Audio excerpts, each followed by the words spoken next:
आपको 3 जून 2024 के exit poll के नतीजे तो याद ही होंगे। मीडिया न्यूज़ चैनलों द्वारा एक पूरा का पूरा नैरेटिव सा सेट कर दिया गया था कि जो भी एग्जिट पोल वो दिखा रहे हैं वो इतने % सही है। हर एक चैनल अपने हिसाब से बता रहा था। एग्जिट पोल में दिखाया गया था कि बीजेपी अच्छे खासे बहुमत के साथ सरकार बनाने वाली है। लोकसभा इलेक्शन में इस एग्जिट पोल के चलते सोमवार को शेयर मार्केट में एक अच्छी खासी तेजी देखी गई। सारे के सारे इंडेक्स और बहुत सारे शेयर्स उस दिन अपना डे हाई बना रहे थे और पूरे दिन इंडेक्सेस और बहुत से शेयर ऊपर ही बढ़ते रहे। लेकिन अगले दिन जब एग्जिट पोल की पोल खुली तो पता चला कि मार्केट तो अपवर्ड नहीं डाउनवर्ड जाने वाली है। इलेक्शन रिजल्ट में जो अनसर्टेनिटी थी उसका असर ये हुआ कि सेंसेक्स 6000 पॉइंट गिरा उस दिन मंगलवार था और निफ्टी फाइनेंशियल सर्विसेज की एक्सपायरी थी। ये इंडेक्स भी 2000 पॉइंट गिरा। यानी जिन लोगों ने एग्जिट पोल के हिसाब से ट्रेड ली थी, अपना पोर्टफोलियो सेट किया था या एक स्विंग कैप्चर करने की कोशिश कर रहे थे, उन सभी की एग्जिट पोल ने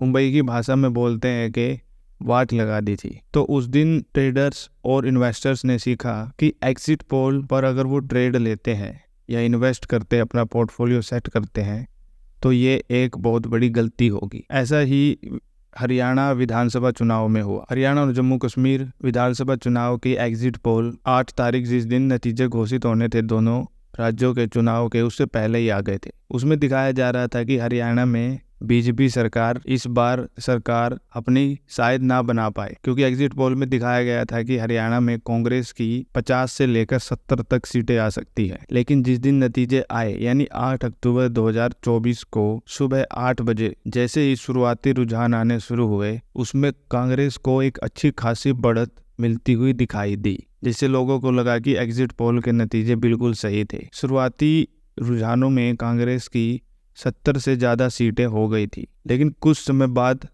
जैसे जैसे तस्वीर साफ होती चली गई, 9:30 के बाद बीजेपी ऊपर आती गई और लोगों ने देखा कि इस बार फिर एग्जिट पोल के नतीजे गलत साबित हुए। दोपहर के बाद तक पिक्चर पूरी साफ हो गई थी, जिसमें पता लग गया था कि एग्जिट पोल के नतीजे पूरी तरह गलत थे और बीजेपी, जो लोगों ने भी मतलब पूरे हरियाणा के लोगों ने नहीं सोचा था कि बीजेपी इस बार इतना शानदार प्रदर्शन करेगी। हरियाणा के नायब सिंह सैनी ने अपना नाम हरियाणा की राजनीति में स्वर्णिम अक्षरों में लिखवा दिया है, क्योंकि हरियाणा जब से बना है 1 नवंबर 1966 से आज तक हरियाणा में तीसरी बार लगातार कोई भी सरकार नहीं आई है। तीसरा कार्यकाल शुरू करने वाली भारतीय जनता पार्टी पहली सरकार होगी। तो कहने का मतलब ये है कि जो लोग स्टॉक मार्केट में एग्जिट पोल के भरोसे ट्रेड लेते हैं या कोई स्विंग कैप्चर करने की कोशिश करते हैं, तो वो बिल्कुल गलत है। आपने पहले भी देख चुके हैं आपकी एग्जिट पोल के नतीजे बिल्कुल भी सही होंगे, इस बात की 1% भी गारंटी नहीं होती। ये सिर्फ अनुमान होते हैं जिनका डेटा न्यूज़ चैनलों द्वारा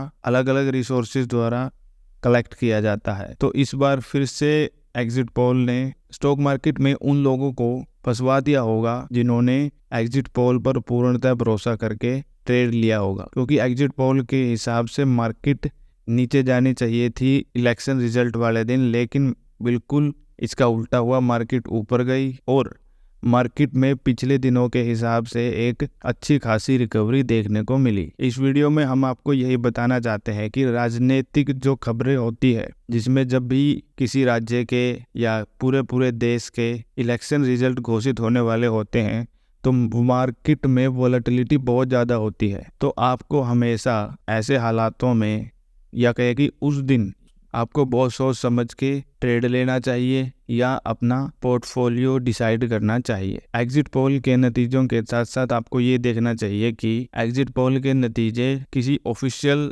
द्वारा नहीं दिए जाते, ये न्यूज़ चैनलों द्वारा दिए जाते हैं और बहुत से छोटे बड़े रिसोर्सेज होते हैं जहाँ पर राजनीतिक विशेषज्ञ ये पता लगाते हैं कि किस पार्टी की कितनी सीटें आ सकती हैं। स्टॉक मार्केट फंडामेंटल और एनालिसिस की जो एक कड़ी है उसका इस सबसे कोई ताल्लुक नहीं है, जिसमें ये सिखाया जाता है कि आपको हमेशा अपने फंडामेंटल पर स्टिक रहना है। आपको ये देखना है कि अगर चीज़ें उसके विपरीत होती हैं तो आप कितना लॉस बेयर कर सकते हैं। अगर ट्रेड आपके अगेंस्ट जाती है तो आपकी जो लॉस कैरी करने की क्षमता है वो कहाँ तक होगी, क्योंकि जब एग्जिट पोल के नतीजे गलत आते हैं और जो इलेक्शन में एक्सपेक्टेशंस होती हैं उसके अगेंस्ट मार्केट चलती है या नतीजे आते हैं, तो जो वॉलेटिलिटी होती है वो मार्केट में इंडेक्सेस को या पर्टिकुलर शेयर्स को बहुत ऊपर उठाती है या उन्हें बहुत नीचे गिरा देती है। जैसा कि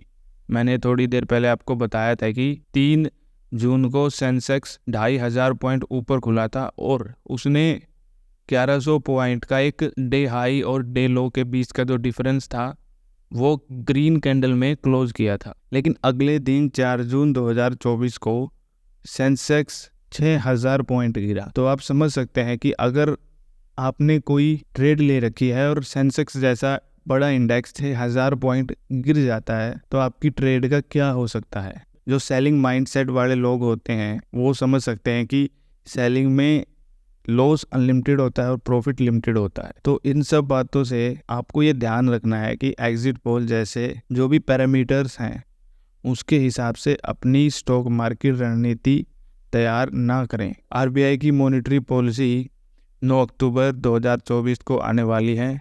हम जल्द ही उसका एनालिसिस करके आपको एक अच्छी खासी स्टिक वीडियो प्रदान करेंगे।